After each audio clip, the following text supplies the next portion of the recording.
मैं हमेशा एक बात कहता हूँ कि ये बच्चे हैं, इनकी इजाज़त से वीडियो बन रही है, इनको देख लें। इनका ताल्लुक है डीजी खान से, ठीक है।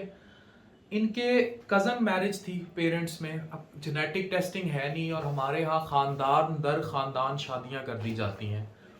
कितने इनके बहन भाइयों की जो है वो बात हो चुकी है? 3 की होगी। तीन की। अल्लाह इन बच्चों को जिंदगी दे, ठीक है। बच्चों आप दोनों ना उधर जाओ, चॉकलेट खाओ, उस कमरे में जाओ, उस कमरे च जो चॉकलेट खाओ जाके। बाजी बैठी चॉकलेट देती है तो आपको दूं, आपको चॉकलेट ना देना, इनको कुछ और दो। Chocolate is not good for them, ये बंद कर दें।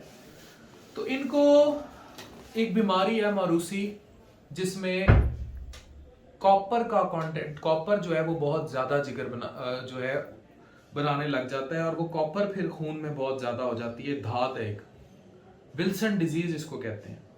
ये मारूसी बीमारी है और मैं मुतअद्दिद बार कह चुका हूँ कि ये मारूसी बीमारी फिर न्यूरोसाइकेट्रिक सिम्टम्स भी करती है, यानी कि साइकेट्रिक अलामात भी आती हैं। फिर बाज़-औक़ात लिवर बिल्कुल फेलियर में भी चला जाता है, विल्सोनियन क्राइसिस उसे कहते हैं, वो हो जाता है, या आहिस्ता आहिस्ता जिगर सुकड़ भी जाता है विल्सन डिजीज़ की वजह से।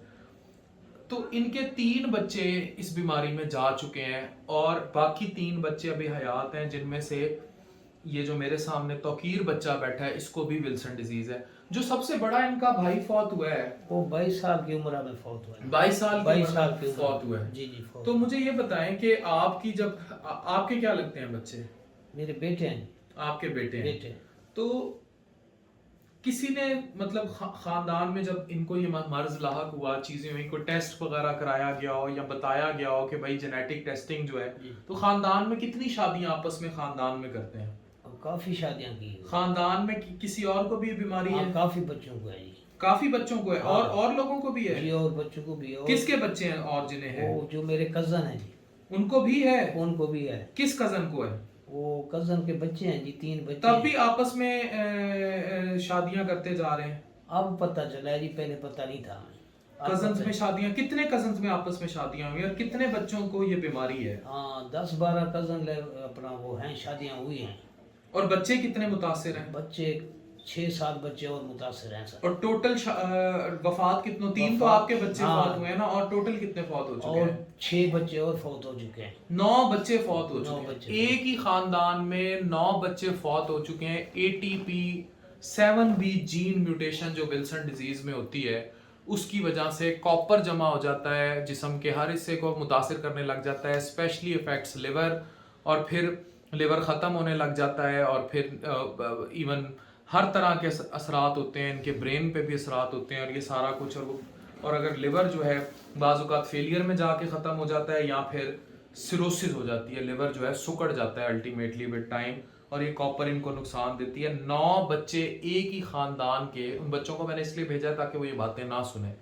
9 बच्चे एक ही ख़ानदान के चले गए। अब एक डिबेट आती है। डिबेट ये है कि पाकिस्तान में जेनेटिक काउंसलिंग को आम किया जाए। मुझे अफसोस होता है पाकिस्तान में कई खानदानों में थैलेसीमिया बहुत कॉमन है। ये जो बोन मैरो को डील करते हैं या जो क्लिनिकल हेमाटोलॉजिस्ट डॉक्टर्स हैं, बोन मैरो को जाके देखें। मेरे पास कई बच्चे आ जाते हैं, उन्हें कह देते हैं जिगर खून नहीं बना रहा, लेकिन टेक्निकली उन बच्चों को थैलेसीमिया होता है, बोन मैरो का डिसऑर्डर होता है, अभी मारूसी बीमारी है। कोई स्क्रीनिंग प्रोग्राम नहीं है पाकिस्तान में। इवन बेसिक शादी से पहले जो मियाँ बीवी का हेपेटाइटिस B, C और एड्स का टेस्ट हो जाना चाहिए, वो भी नहीं लोग करते। वो तो कजन हो या नॉन कजन हो, सबका होना चाहिए। कजन मैरिजेस में और भी टेस्ट ज्यादा हैं। वो बता रहा है कि हमारे इतने कजनों की आपस में शादियां हुई, आगे सारों को विल्सन डिजीज की बीमारी चल पड़ी है, और कितने लोग, 3 बच्चे इसके खुद के बेचारे के फौत हो चुके हैं। अभी जिन बच्चों को लाया हुआ है उनमें तौकीर को विल्सन डिजीज है, और भी काफी बच्चे मुतासिर हैं, घर में मौजूद हैं। और गुर्बत के क्या हालात हैं? गुर्बत के क्या हालात हैं? गुर्बत तो सर वो बहुत ही तंग हैं, खाने को भी कुछ नहीं है, जो कुछ बीमारी पे लगाया हुआ है, फिर रहे पूरे पाकिस्तान में। ये तशखीस पे लेनी होती थी, क्या है क्या नहीं है, कुछ ऐसे ही हुआ है, बहुत देर बाद पता चला है। जेनेटिक टेस्टिंग कितने बच्चों की हुई आपकी? कौन सी? जीन्स की जो टेस्ट थी, ये तो हमें तो पता लग गया ना, पेशाब में जो है कॉपर का कंटेंट ज्यादा है, उससे तशखीस हो जाती है। किसी का जीन्स का टेस्ट भी हुआ? नहीं हुआ। अब इसको ये बात नहीं पता थी। 12 लाख 13 लाख 14 लाख रुपए तक के टेस्ट हैं पाकिस्तान में। टेस्ट ही जेनेटिक टेस्टिंग के अवेलेबल नहीं है प्रॉपर। तो हम कहाँ खड़े हैं? सियासी तौर पर दुनिया लड़ रही है आपस में, हम कहाँ खड़े हैं, हमारी नस्लें बेचारी, ये बीमारियां यूरोपियन नेशंस में भी हैं, बाहर की दुनिया में भी है, लेकिन कोई मदद का सिस्टम मौजूद है, इलाज का प्रॉपर जो है उस तरह का सिस्टम मौजूद है जहाँ इनकी हेल्प भी हो जाए।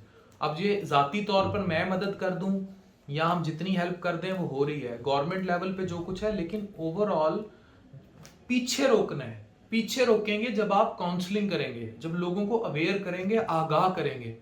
दिस इज द फेट अगर जेनेटिक टेस्टिंग इस मुल्क में आम ना हुई आने वाले वक्त में, कजन्स मैरिज में स्पेशली जो है ये चीज़ें आम ना हुई, और वक्त के साथ एक ऐसा मुल्क जहाँ कजन्स की मैरिजेस बहुत कॉमन है, वहाँ तो जेनेटिक टेस्टिंग को बहुत आम हो जाना चाहिए।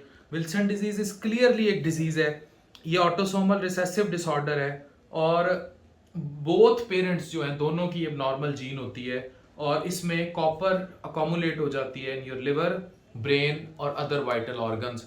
तो ये मैंने जनरल आगाही के लिए बनाया है, और जो जिन लोगों की डायग्नोसिस होती है वो यूजुअली 5 से 35 साल की उम्र के दरमियान होते हैं, बाज़ औक़ात इससे भी ज़्यादा होते हैं। तो अल्लाह करे कि हमारे यहाँ जेनेटिक टेस्टिंग आम हो। CNS के डिसऑर्डर्स होते हैं, आंखों में केजर फ्रेशर लिंग बन जाता है, कार्डियोमायोपैथी, दिल के मसले शुरू हो जाते हैं, रीनल ट्यूब्यूलर डिसफंक्शन हो जाता है, टिश्यूज में कॉपर जमा हो जाती है, जोड़ों के मसले, और फिर लिवर के भी, और लिवर सुकड़ भी फिर बाद में जाता है, इवन बाज़ औक़ात ये फेलियर से ही मर जाते हैं। तो हमें ये सब सोचना होगा कि हमारी नस्लों के साथ क्या हो रहा है और हमें किस तरह देखना है। पाकिस्तान में जेनेटिक टेस्टिंग के कॉन्सेप्ट को आम होना चाहिए। कोई अपील करेंगे हुकूमत से? हुकूमत से मेरी ये अपील है, जो ही हमारे देहात हैं इनमें पानी सही नहीं है, पानी सही करें। मीठा पानी नहीं है, गंदा पानी पी रहे हैं बच्चे। लेकिन आपके जो बच्चे हैं ना, हमारे उनकी बीमारी गंदे पानी की वजह से नहीं है, वो मौरूसी है, वो खानदान में चली आ रही है, ठीक है। इसका किसी पानी से कोई देना, गंदे पानी से हेपेटाइटिस A और E का लेना देना है। वो अगर विल्सन डिजीज के मरीज को ऊपर से हेपेटाइटिस A और E हो गया तो बहुत खतरनाक हो सकता है। डॉक्टर अफान कैसर, साइनिंग ऑफ।